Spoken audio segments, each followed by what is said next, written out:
Okay, how's everybody doing today? Good, great. Well, it's almost Friday. Got a 3-day weekend coming up, so hopefully things are starting to look a little better. It's not Friday, it's close. We're so close. We're almost halfway through this day. Just a few details. Don't forget, tomorrow morning by 8:05 is the last time to retake the quiz from last Thursday on the identities. Uh, I've had a lot of people come in every morning this week for that and the happy minutes, so you can retake any of those. The homework that you just picked up over sum and difference identities, that is going to be due on Tuesday. You have a little extra time this go around because of the 3-day weekend. We are going to go ahead and start the double angle identities today. We'll do a little bit more of that tomorrow, and then I want to go ahead and end the week giving you some time to work on your assignment before the 3-day weekend. Of course, don't forget what's happening in 1 week.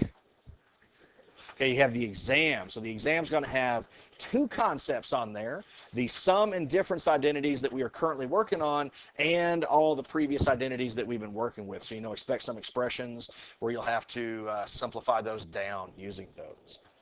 All right, any questions? Okay, remind me, I do not remember how far we got. Did we get either of these or both? Which ones did we get? Yes, we're going to get that tangent one in just a second. But did we get either? We did get either of these? We did the first one, but we did not do the second one. Okay, all right. So these right here are what we call reduction formulas, because a lot of times we want to go ahead and work with an expression that's a lot simpler than the previous one. In fact, I've got some power reducing formulas I'm going to go ahead and show you probably in a week or so. It's probably going to have to be the week after next. But let's go ahead and use this as an opportunity to revisit the sum identity for cosine. Now remember, cosine, did he want to alternate in his products? No, he wants cosine times cosine, sine times sine, but he did want to change something. There you go. So we're starting with an addition. I'm going to break that apart into subtraction. Okay, so this would be cosine of x times the cosine of 3 pi over 2 minus, because cosine always wants to change that operation. Now we're going to have sine of x, sine of 3 pi over 2. There we go. And remember, if you're looking at the sine identities, sine does want to alternate the products, but it does not want to change the operation we have. Okay, so can anybody help me? What is cosine of 3 pi over 2?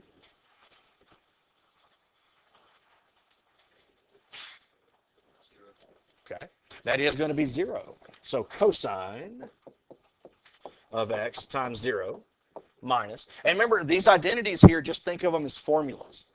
Okay, all you're doing is substituting into the formula, and then you're just simplifying it. What's sine of 3 pi over 2? That is -1. So I have sine of x times -1. Well, 0 times anything just disappears. Negative sine times a -1. There is my sine of x, what we were trying to show, QED. Does anybody want me to go ahead and draw a circle real fast to show how we got the 0 and the -1? Okay. So why are we calling this a quadrantal? What does that mean? Yeah, that means it stops on axis, right, our terminal side. So we're going to rotate all the way around to 3 pi over 2. Okay. So the ordered pair at this location is 0, -1. It's at the very bottom of the unit circle. And remember, cosine is what variable? Always x. Sine is always y. So the cosine of 3 pi over 2 is the x value. That's why we put 0 there. Sine of 3 pi over 2 is the y. That's why we plugged in the -1. Okay, questions? All right. Well, with that out of the way, let's take a look at our tangent problem. I'm going to get a lucky person up here in just a moment. Now, you were given alpha and beta. Okay, the 2 radian measures we're going to use to break 5 pi over 12 apart. But did you have to add or subtract these to get 5 pi over 12?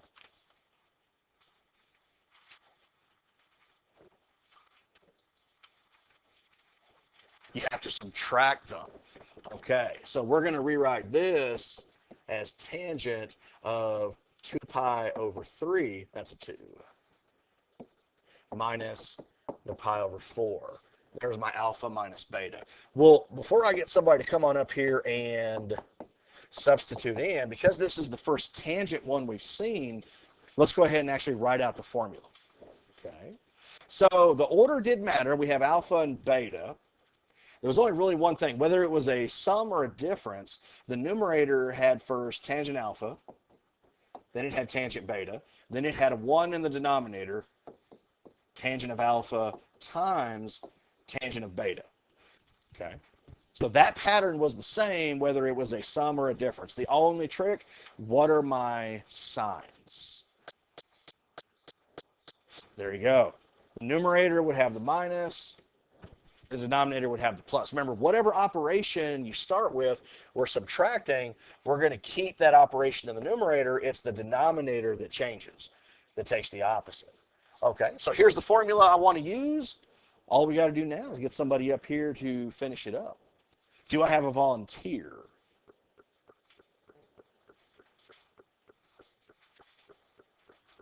No. Okay.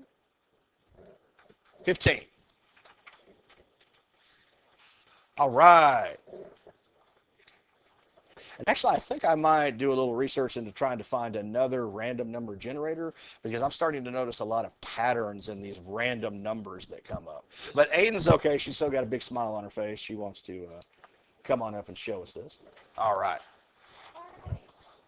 Did you want the headset? Sure? You don't want to say hello? Yeah, sure. Okay. All right.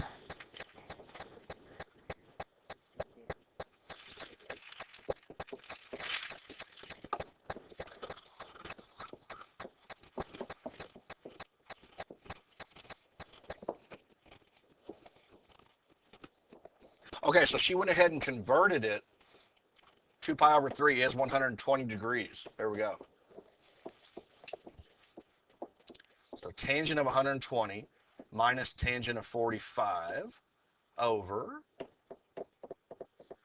1 plus tangent of 120 times the tangent of 45. Good. She just plugged our values right into that form. Okay. And then I did the Okay. Do you want me to bring this down so you can see it, or? Yeah. There you go. Can you reach that? Yeah. Okay. And so then you do. Okay, so there's the 45 degrees. Square root of 2 over 2. Got the 1. What's the reference angle for 120? 60. Okay.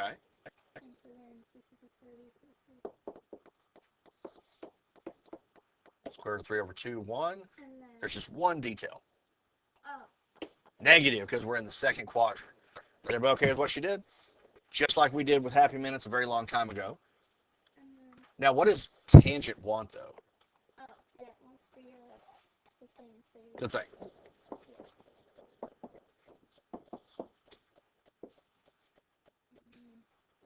Okay, so is everybody seeing what she's doing here? What is tangent's ratio? It's what over what? Yeah, it's always opposite over adjacent, so y over x, right? So for example, I would take the square root of 3 over 2 and divide it by this negative 1/2. What she did, she just immediately went to the reciprocal. Remember, when you divide by a fraction, you multiply by the reciprocal. So she's absolutely right. The tangent of that is the negative square root of 3. And then tangent of 45 would just be 1, because that y over x, same thing. So square root of 3, okay, that's negative, minus 1. Oh, it's just. So it looks like we got negative square root of 3 minus 1 over 1 minus square root of 3. Okay. All right. We could factor it out. There's something else I'm thinking. Oh, yeah. Okay. There you go. Now, actually, I'll go ahead and take over the conjugate if you want, or do you want to keep going? No, you can do it. You sure? Yeah. Okay. All right. So how many people were able to get to this point? How many people tried? Okay. Remember, you got to try. Okay. Now, she's absolutely right. But up to this point right here where I boxed it in, does anybody have any questions on where anything came from? Anybody need me to elaborate? Okay.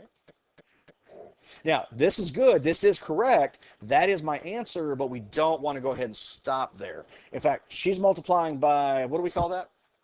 The conjugate. Now, here we're having to multiply by the conjugate because we have a binomial radical in the denominator. Okay, so we want to simplify that again so that there's no radical down below. So we're going to rationalize it. Simply multiplying by square root of 3 over square root of 3 wouldn't be enough to get rid of that.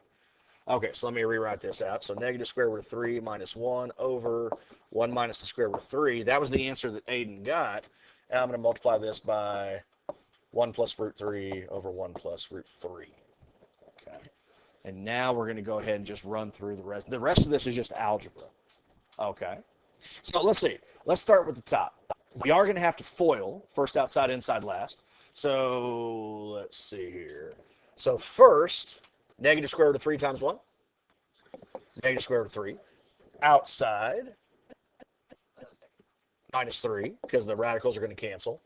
Inside, negative 1. And then last, negative square root of 3. See, all I did was I drew arcs to indicate which pairs I was going to multiply. First outside, inside, last. Okay. Now, the denominators are conjugates, so you really only have to multiply the first and the last terms. So the 1 times 1 will give me 1 minus what? 3. Square root of 3 times square root of 3 is just going to be 3. Okay. So what like terms do I have in the numerator? Okay. So negative 3 minus 1 would be negative 4. Negative square root of 3 minus square root of 3? Minus 2 square root of 3. There you go. They are like terms. They have the same index and the same radicand, so that's why I can combine them. And then 1 minus 3 would give me negative 2. Now, normally I would say if only one of your numerators can simplify with your denominator, I would say go ahead and just leave it as is. But if all of your numerators can simplify with the denominator, I would go ahead and break it up.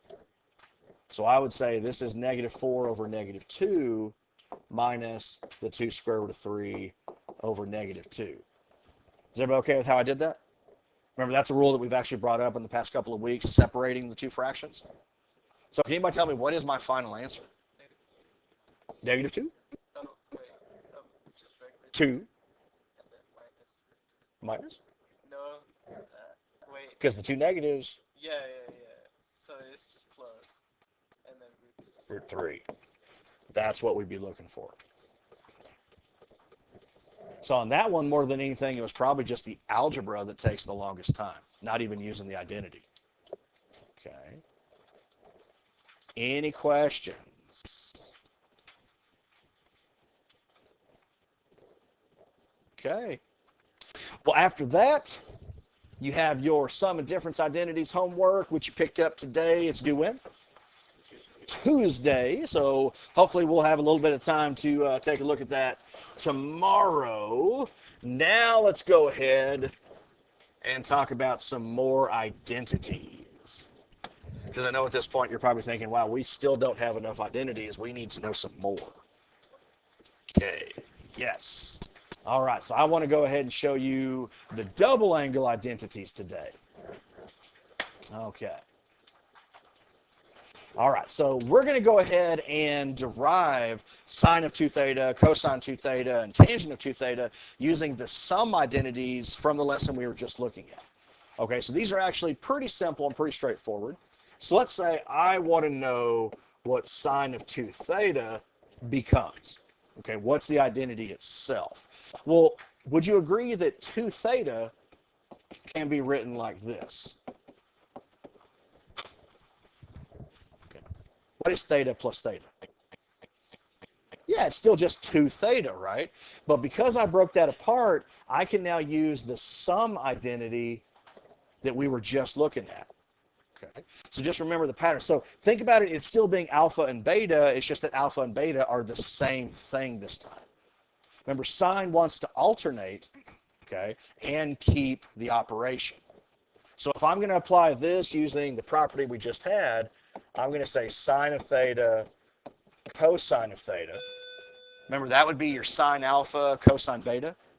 We keep the plus, then it would be cosine times sine. Okay.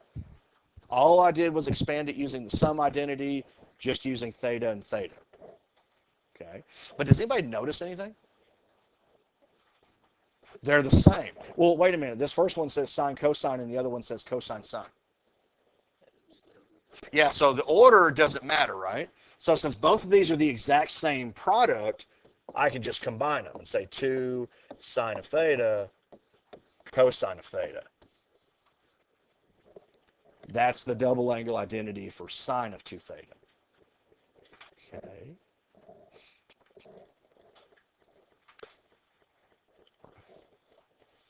So see, this idea is really taking something that's more complicated, sine of 2 theta, and breaking it apart into things that are not. Okay, so again, it's just a formula you're going to plug into, and you'll see that when we get to our first example. Okay. Well, let's try the double angle identity for cosine. Now, here's where it gets interesting. You're probably thinking, can it get even more interesting? Like, yes, it can. This one has 3 different versions. Cosine of 2 theta can actually become 3 different formulas. And whichever formula you want to use is completely up to you. Okay? Any one of the 3 will always give you the right answer. Okay? Now, let's start off the same way we did number 1. Okay? So cosine of 2 theta, I'm going to say that's cosine of theta plus theta, just like we did a moment ago. Okay? So see, now I can use the sum identity, right? Okay. So cosine, did he want to alternate or no? He did not alternate, but he did do what? He does change the sign. Okay, so this one here would be cosine theta, cosine theta. Then we change the plus to a minus. Sine theta, sine theta. Okay, so this would be cosine alpha, cosine beta minus sine alpha, sine beta. Okay, and now what do you think I can do here? What can I do with the terms themselves? Yeah, actually, what's cosine times cosine? Oh, it's not 2 cosine. Cosine squared, because we're multiplying. So this is cosine squared of theta minus sine squared of theta. That's the first version for cosine of 2 theta.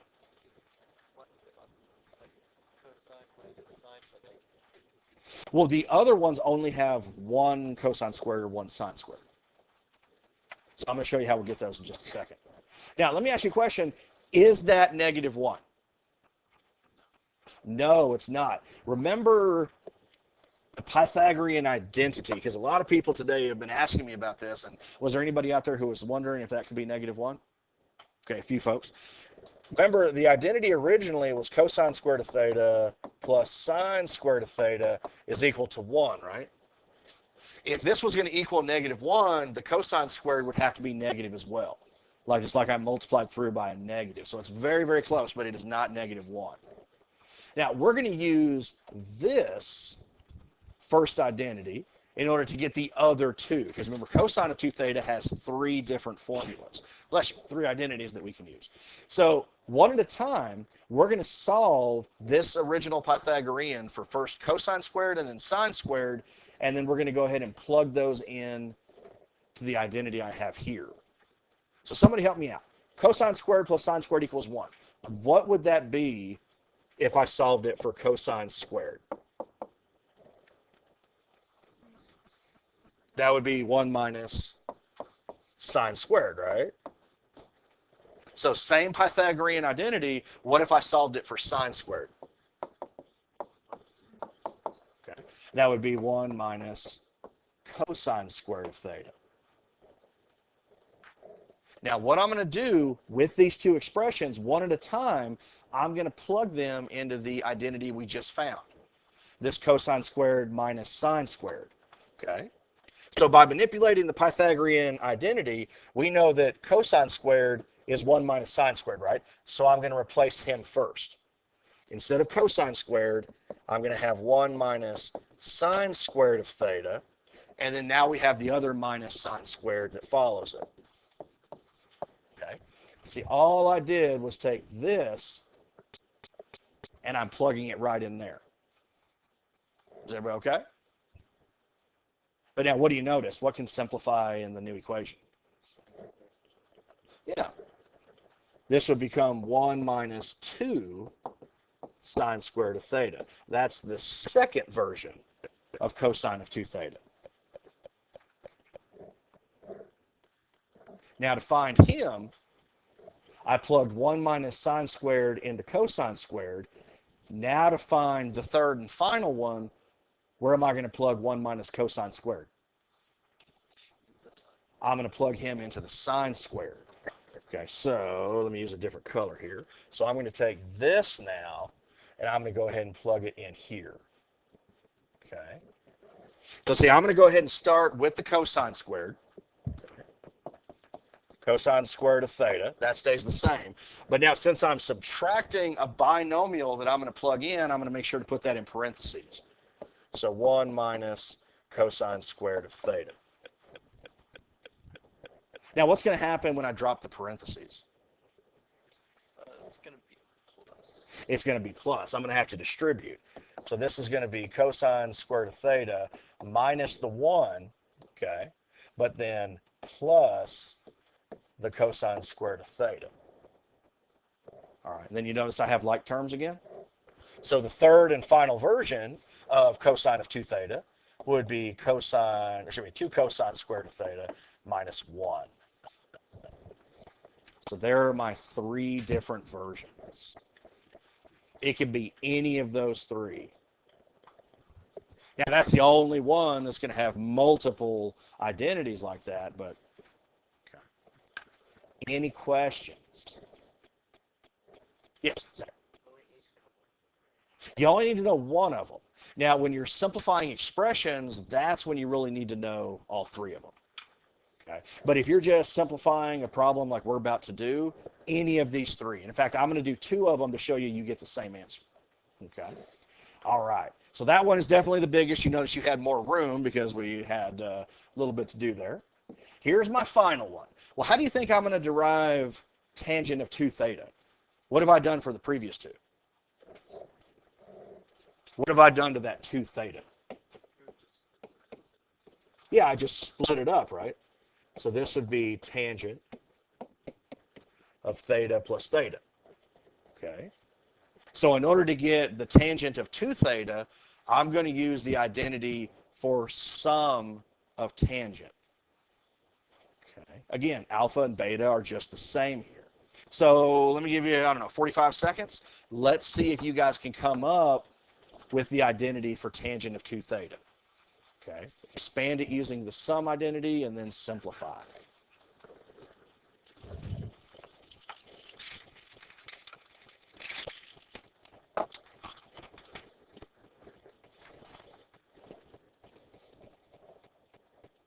How'd things go yesterday? Pretty smoothly? No problems? He was a nice substitute.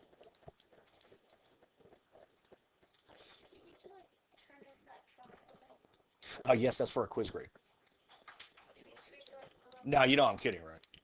Oh. Yeah, that was just for practice. That was just. I was like, Yeah, that's not for a grade. That was just for your benefit. Some people got a little scared right there. All right. Yeah, that was just, I thought I'd try something different instead of just leaving you guys a worksheet, trying to change things up a little bit. I like doing stuff like that. If we have time, I would love to do things like that.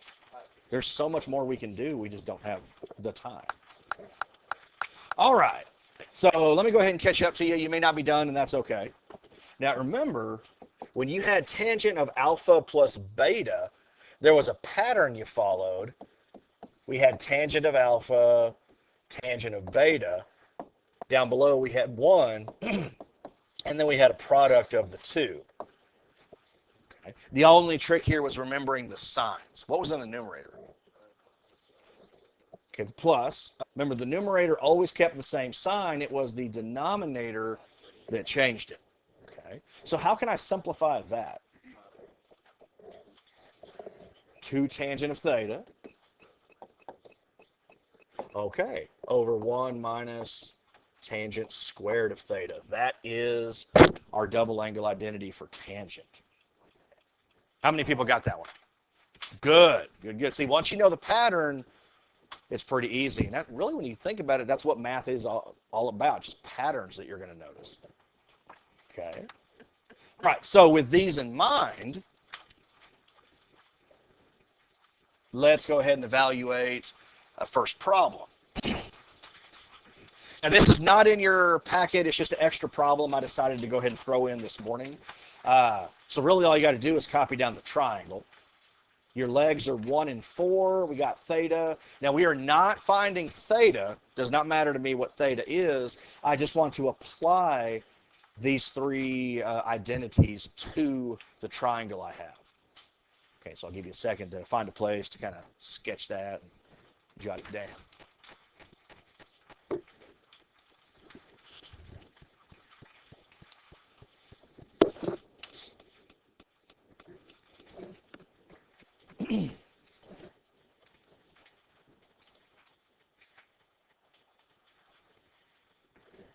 And then there are a few more identities I'm going to show you, but I won't really be spending a lot of time on. I'm going to show you what's called the half angle identities, but those really aren't worth a lot of our time. Now, the power reducing identities, that is going to be very useful to you if you're moving on to calculus, okay, with Mr. Heinrich next year. You'll definitely want to know those. But those will be the last identities before we get into equations. Okay, so somebody help me out here. What would the hypotenuse be? Square root of 17, yes. Okay, does anybody want me to use the Pythagorean theorem and show you how we would get that? Anybody interested? Okay. All right. Well, let's go ahead and just apply what we have. Now remember, I want to find sine of 2 theta. Okay, it's just a formula. Okay, that's these identities we're looking at. We just saw, we derived that sine of 2 theta is 2 times the sine of theta cosine of theta, right? Okay. So it doesn't matter that I'm doubling the angle measure. I have a formula that breaks it apart into something I'm very comfortable with solving. Okay, so we have the 2. What is sine of theta for this triangle? Yeah, 1 over square root of 17. Remember, it's the opposite y over the hypotenuse r. So 1 over the square root of 17. And here's a question that I've been getting a lot today. Do we need to go ahead and rationalize? What do you guys think? Some people are shaking their heads no. Why? Yeah, there you go. I mean, you can do that if you want to, but ultimately I think it's just going to give you more work. Because if you look at the next one, what's cosine of theta? That's 4 over the square root of 17, right? And when you multiply, just like Aiden said, those square roots are going to cancel each other anyway. Okay? So if we go ahead and think of that 2 as being over 1, well, let's just multiply straight across. What would this become? 8/17. And that's it. That's the double angle identity. Okay, just like sum and difference, they're just formulas. Okay, the hardest part is just evaluating the trig functions, but we've had a lot of practice on that. Okay, and it's so close again. I mean, 8/17, it's a little reverse, but 17/38. I always think of that when I see it. But I was informed by the other classes that that is not a popular song that you guys listen to anymore. They told me it was, first period said that it was MOBA. Mo what? What is it? Momamba? What is that? I don't want to listen to that? Okay. Okay. All right. And they were also telling me that even though I see it all over the place, nobody's flossing? No? What's the dance you guys do then? Because there's always something popular. We just go sicko mode. Sicko mode? What is sicko mode? It's a song. Okay. And there's a dance that goes with it. No. No? You can just go sicko. What does that mean? Go sicko mode. Okay. Anyways. I try, I'm still hip. I'm with it. Okay. My speak is on fleek. Go home and tell my bae. Y'all don't do that anymore, do you? Dang it, man. It changes so often. Okay, let's do cosine of 2 theta. Now, we have 3 formulas to choose from. Remember, it does not matter which one you use. So I'm going to start with the first one we came up with, cosine squared of theta minus sine squared of theta. And then in just a moment, you guys are going to choose which of the other 2 you want to work, and then I'm going to show you get the same answer. Okay, so here, again, it's just substitution, okay, using what we have. We said that cosine of theta was what? 4 over the square root of 17, right? But we want cosine squared, so we don't want to forget to square that ratio. Minus, okay, sine of theta, we said previously that was 1 over square root of 17. Okay. Again, we're going to square that because we have sine squared. And once you evaluate the trig functions, it's just algebra. Okay. What is the first one squared? That'd be 16/17 minus 1/17. So the cosine of 2 theta for this triangle should be 15/17. I said, hey, what's up? Hello. What's that, Jack? It was so close to being 17/17. All right. Is that another pop culture reference that I don't know about? That's just Jack. Okay. We'll just go. What sicko mode? I don't know what that means. Okay. Now choose one of the other 2. All right. So we already did this one. Would you like the sine squared or the cosine squared? Cosine squared. Okay, that's the first one I heard. But it doesn't matter. I'm going to work the cosine squared. If you want to work the sine squared, what's going to happen? You're going to get the same answer. Okay, so let's use this guy right here. So it's also equal to this 2 cosine squared of theta minus 1. Okay. And again, you just plug into what this particular formula wants. I've still got the 2 times cosine was 4 over the square root of 17. It's still squared. Subtract 1. Okay. And then from here, you just simplify. That would be 2 times 16/17. Okay. So what do I get if I double 16/17? 32. See, that's just so close. I mean, it doesn't have the right ring to it. 32/17. I think I should get points for just trying. That's right. I said, hey, what's up? Hello. See, I know the stuff. I just may be behind. Okay, so what's the common denominator? 17. So 32/17 minus 17/17. Would everybody agree? There's just 1. And what is 32 minus 17? That is 15. There you go. So see, when it comes to cosine of 2 theta, it does not matter which of the 3 you use. Okay. Now, when you're simplifying expressions, then it's probably going to matter. Okay. You'll want to choose which one's going to help you the best. But if you're just solving a problem, no. Did anybody work the sine squared? No? Do you? Okay.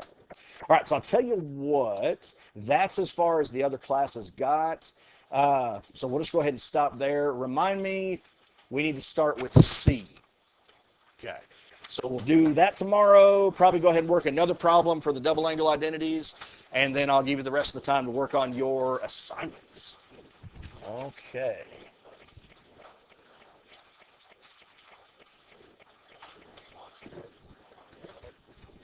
Can you watch what? Actually, yeah, we have time for that. I'm kind of curious as to what sicko mode is. Is that something I want to pull up on the school computer? Yeah, that's what I'm hearing some people say no, and some people are